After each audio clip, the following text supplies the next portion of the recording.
un peu comme toutes les semaines en ce moment d'ailleurs. La semaine dernière, c'était pour le Liban, pour soutenir le peuple libanais. Et cette semaine, c'est pour rendre hommage à Abou Bakar, qui a été assassiné alors qu'il était dans une mosquée, de 40 coups de couteau. Aujourd'hui, nous sommes là, le 25 avril 2025. Notre frère, notre fils, Boubacar Cissé, a été assassiné.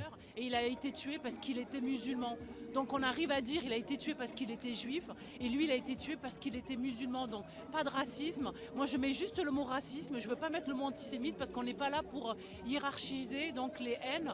On doit s'aimer les uns les autres et peu importe l'origine, la religion. Les Arabes descendent du peuple sem comme nos frères juifs. Sauf qu'aujourd'hui, en 2000, ils ont réussi à s'accaparer ce mot et à le mettre uniquement au profit des personnes de confession juive. Non, et de toute façon, il n'y a qu'un seul mot, c'est le mot racisme. Stop au racisme, c'est tout. Aujourd'hui, ça fait 1 an et nous sommes ici pour lui rendre hommage. Honorer sa mémoire, et exprimer encore nos douleurs et demander aussi la justice.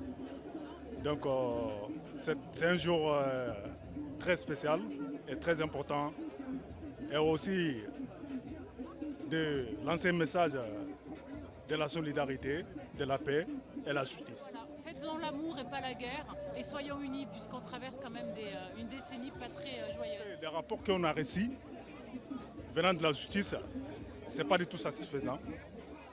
Pour nous, donc, il faut que la justice nous dise la vérité. Que nous sommes ici, ça fait 1 an, on n'a pas encore eu la justice concrète, on attend toujours. Je suis venue aujourd'hui ici pour rendre hommage à Boubacar Cissé qui a été assassiné dans un acte islamophobe terrible il y a 1 an.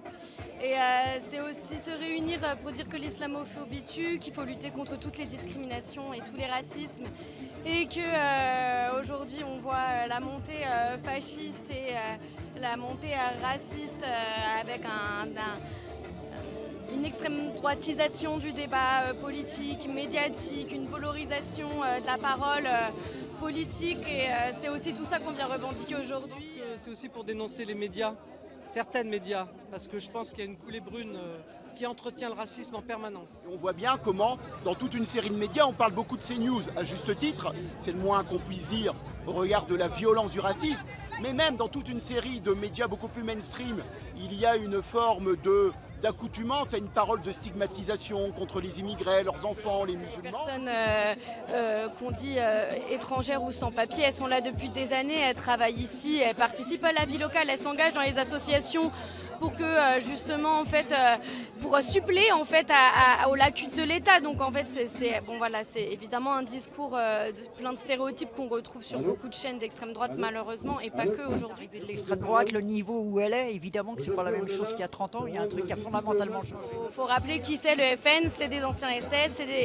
c'est des sympathisants de l'OAS et en fait, je veux dire cette identité-là, que l'ADN du FN, elle a pas bougé quoi. Et la France oublie que ce sont ces immigrés qui sont la richesse de ces pays. Ce sont ces femmes et ces hommes qui se réveillent à 2 h du matin, 3 h du matin, 4 h du matin. On les croise dans les métros, dans les bus, dans les tramways, à pied. Être un immigré, ce n'est pas un délit. Chacun de nous est venu avec un passeport, un extrait de naissance, une carte d'identité. Quand on nous dit les sans-papiers, c'est l'État qui fabrique les sans-papiers. Nous ne sommes pas des bêtes, nous sommes des êtres humains. Merci pour tous. Et la lutte continue. Ça ne s'arrête pas tant qu'on n'a pas la justice. Merci beaucoup. À très bientôt.